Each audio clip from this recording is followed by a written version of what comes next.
푸른 사자 와니니 1장과 2장.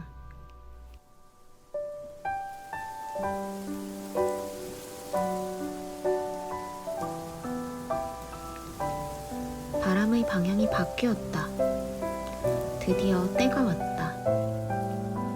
그림자처럼 풀숲에 엎드려 있던 7마리 암사자들이 움직이기 시작했다. 목표는 버펄로. 만만치 않은 사냥감이다. 하지만 사자들에게는 우두머리 마디바와 여동생, 그리고 그들의 딸까지 무려 7마리의 능숙한 사냥꾼이 있다.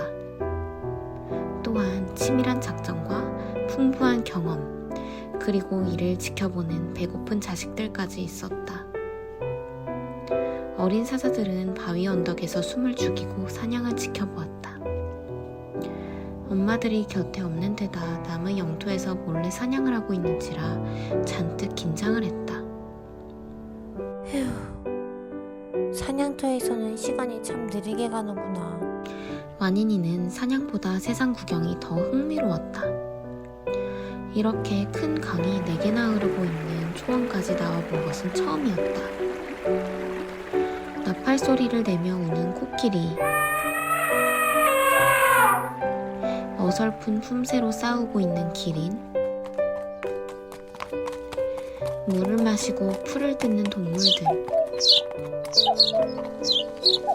그 모든 것이 새로웠다. 저 너머에는 인간이 만든 리조트도 있었다. 인간들은 그곳에 머물며 자동차로 초원을 둘러보는 관광을 즐기곤 한다.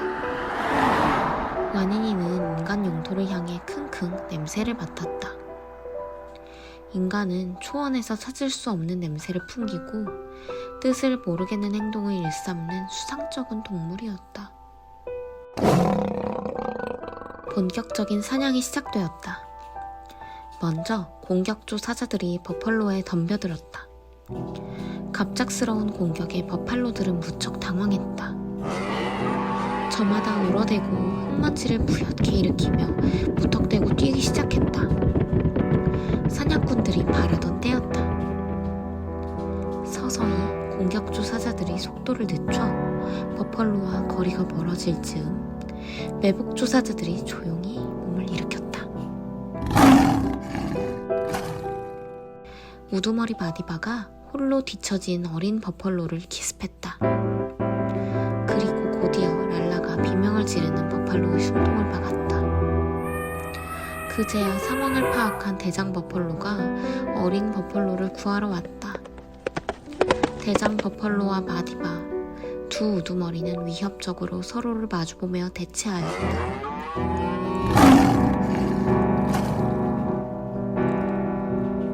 그러나 머지않아 어린 버펄로가 숨을 거두었다.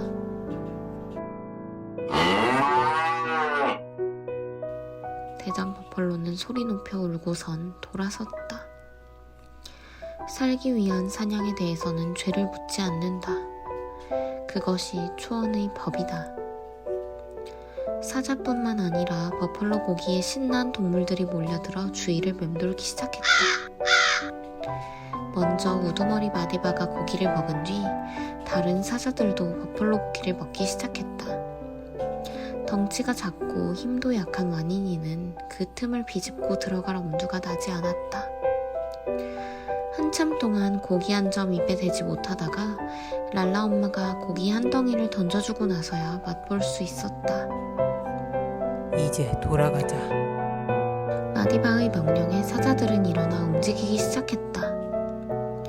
와니니는 이제 막 먹기 시작했으나 어쩔 수 없었다. 이제 남은 고기는 다른 동물들의 몫이었다. 마디바와 사자들은 초원을 가로질러 어느새 은가래 강에 도착했다. 그곳부터는 마디바의 영토이다. 마디바는 은가래 강을 훌쩍 건넜다. 마디바는 오줌으로 영역 표시를 한 뒤 크게 포효했다. 영토를 알리기 위함이다. 곧이어 어린 사자들도 강을 건넜다. 1살이 넘은 사자들은 엄마 사자들처럼 강을 폴짝 뛰어 건넜다. 항상 주저하던 완인이도 어쩐지 오늘은 자신이 생겨 은갈의 강을 단숨에 뛰어서 건넜다. 하늘이 유난히도 높고 푸른 5월의 아침이었다.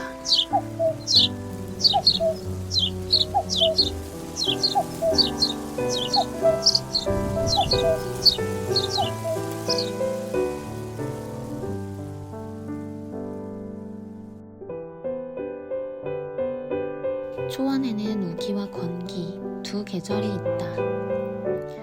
우기에는 비가 충분히 내리지만 건기에는 비가 한 방울도 내리지 않는다. 초원은 누렇게 메말라가고 먹이가 부족해진 초식동물들은 비구름을 찾아 떠난다. 그러면 초원에는 거칠거나 작은 동물들만 남는다. 사자들에게 먹이를 구하기 힘든 시기가 오는 것이다. 마디바의 사자들도 마찬가지이다. 건기에는 사냥감과 물을 찾아 자주 옮겨 다녀야 했다. 오늘은 2-3일쯤 편히 쉴 곳을 찾아 큰 언덕으로 갔다. 어린 사자들은 잔뜩 신이 나서 언덕 아래 풀숲으로 갔다. 그곳에는 재미난 놀거리들이 많기 때문이다. 특히 와니니가 놀거리를 잘 찾았다. 와니니는 유난히 눈과 귀가 밝고 냄새도 잘 맡았기 때문에 놀잇감을 더 잘 찾았다. 이 흙탑은 흰개미 집이야. 오늘도 와니니가 발견한 놀잇감에 어린 사자들이 몰려들었다. 우와, 이거 어떻게 할까? 툭 쳐서 무너뜨릴까? 크게 소리쳐서 놀래기까? 그때 말라이카가 훅 끼어들었다. 그러곤 갑자기 흰 개미집을 퍽퍽 내리쳤다. 흰 개미집이 와르르 무너져 버렸다. 말라이카, 이게 지금 뭐하는 짓이야? 아니니, 우린 사자야. 이까지 흰개미 왕국 정도는 한 번에 제압할 수 있어야지 않겠니? 이 겁쟁이야. 그래, 너 말이 맞아. 우린 사자지. 그런데 이까지 흰개미 왕국을 제압하는 게 자랑할 일이니? 이 멍청이야. 말라이카와 와니니는 서로를 보며 눈을 부라렸다. 둘은 하나부터 10까지 도무지 맞는 구석이 없었다. 말라이카는 와니니와 달리 덩치도 크고 힘도 셌다. 그래서 몸싸움도 잘한다. 하지만 와니니는 작고 힘도 약했다. 그러나 말싸움만은 누구에게도 지지 않을 수 있다. 하지만 와니니는 말싸움도 할 수가 없었다. 마디바가 매우 싫어하기 때문이었다. 와니니는 부글부글 속이 끓었지만 꾹 참았다. 와니니야, 언제까지 약골로 살 거니? 많이 먹어서 몸짓도 불리고 싸움하는 법도 알아야 할 텐데 이 언니가 좀 알려줄까? 와니니는 무시하고 지나갔다. 그런데 말라이카가 이상한 말을 덧붙였다. 지금 자기 처지가 어쩐지도 모르고 저러네.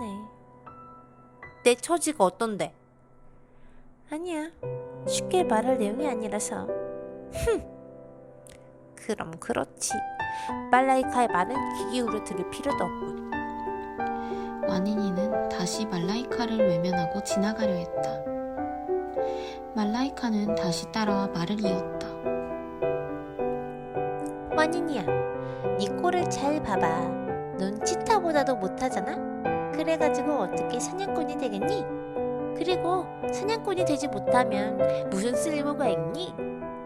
말라이카, 너나 걱정하셔. 수사자를 봐봐. 덩치 크다고 사냥을 잘하지? 넌 수사자처럼 무식하게 덩치만 커서 어떡하니? 아이고, 참 잘도 사냥 못하겠다. 그때 마디바의 여동생 다다가 어린 사자들을 불러 모았다. 마디바의 아이들아, 다다 할머니가 이야기해 주신다. 어린 사자들은 신이 나서 금세 다다 앞에 모여 앉았다. 다다 할머니는 7년 전 마디바 할머니와 함께 죽음의 고비를 넘긴 이야기를 들려주셨다. 이미 여러 번 들은 이야기지만 언제 들어도 질리지 않는 이야기였다. 다다 할머니는 심각한 건기와 초원의 동물들의 목숨을 앗아간 무서운 전염병에서 구사일생으로 살아남은 이야기를 들려주셨다. 고작 1살밖에 되지 않았던 어린 마디바는 죽음의 병을 잘 이겨냈단다. 그런데 곧이어 더 큰 위험이 닥쳐왔지. 떠돌이 수사자요. 떠돌이 수사자가 쳐들어왔죠? 말라이카가 불쑥 끼어들어 말했다. 자기 혼자만 아는 듯이 잘난 척이다. 어린 사자들은 눈을 찌푸렸다.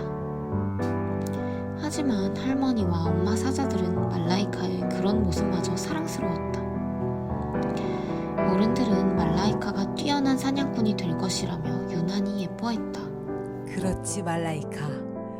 떠돌이 수사자가 우리의 영토를 침입했단다. 그런데 우리 아빠들은 싸움에서 지고 멀리 도망쳐 버렸어. 남은 우리들은 죽은 목숨이었지. 하지만 어린 마디바는 굴하지 않았어. 어린 마디바는 모두가 벌벌 떨고 있을 때 수사자와 맞섰다. 수사자의 눈을 앞발로 긁어버리고 혼란스러운 틈을 타 다다를 데리고 도망쳐 끝내 무리를 이루고 영토를 차지했다. 너희들은 마디바의 아이들이다. 마디바의 사자들은 어느 누구에게도 당하지 않는다. 마디바의 사자들은 초원에서 가장 용맹한 사자들이란다. 와니니는 무척 자랑스러웠다. 내가 마디바의 아이로 태어났다니. 초원의 동물들은 사자의 그림자만 봐도 벌벌 떨었다. 성난 코끼리 떼만 빼면 그 누구도 사자의 앞길을 막을 수 없다. 오늘은 취한 코끼리 이야기를 들려주마. 건기로 접어든 무렵에 어느 날 그때 랄라 엄마의 한숨 소리가 들렸다. 와니니는 귀가 밝은 덕에 먼 곳의 소리까지 들렸다. 소리가 난 곳에는 어른 사자들이 모여 앉아 있었다. 벌써 2달째 비가 오지 않아. 먹잇감도 없고 물도 말라버렸어. 내게 강이 있는 초원에 다시 가보면 되지 않을까? 퍼팔로 한 마리만 있어도 모두 배불리 먹을 수 있을 텐데. 어리석은 소리. 지금은 초원의 모든 동물이 예민한 때. 이런 시기에 무투의 영토를 침입하는 건 말도 안 돼. 먹이가 부족하면 먹는 입을 줄일 수밖에. 마디바는 수사자를 무리에 오래 두지 않는다. 먹이만 축내고 말썽만 피운다는 이유로 젖먹이들이 젖을 때면 바로 그 아빠 사자들을 무리에서 쫓아낸다. 와니니의 오빠들은 이제 곧 2살이 된다. 덩치도 크고 갈기도 무성해져서 거의 수사자의 모습이다. 그렇기에 와니니는 마디바 할머니의 말에 절로 오빠들을 돌아볼 수밖에 없었다. 마디바의 무리에서 태어났다고 모두 끝까지 마디바의 사자는 아니야. 말을 마치고 마디바는 먼 하늘을 돌아보았다. 나는 마디바 할머니처럼 될 거야.